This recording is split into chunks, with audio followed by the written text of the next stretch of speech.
Welcome to session 10 of our Greater Things series. We are going to be looking at the text in John chapter 9 that talks about Jesus healing a man that was born blind. And at the beginning of that story, the disciples asked Jesus a question. They asked him, who sinned, this man or his parents? They didn't want to blame God that this would be the cause. But Jesus answers them by saying, it is not this man who sinned or his parents, but that the works of God might be displayed. That puts an interesting proposition there before us. What comes to your mind when you think of that dialogue between Jesus and the disciples?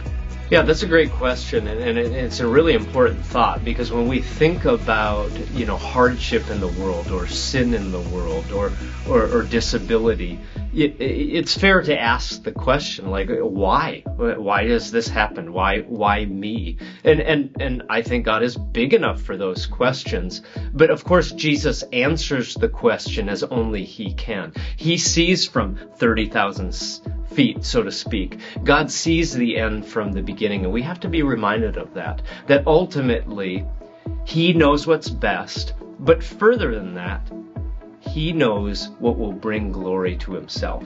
Right. I think about how that fits in my own life.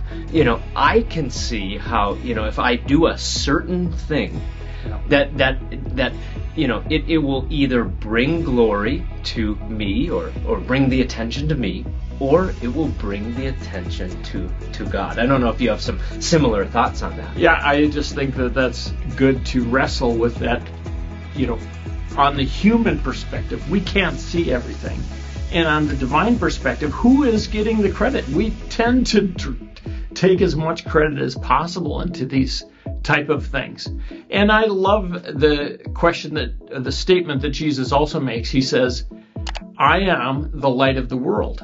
And that also illuminates that same point, where He is the one that's bringing light into this man's life, but really into all of our lives as we try and understand how to live out these greater things that He has in mind for us. I hope you enjoyed the study, and we know that there's a lot to dig into and discuss on this.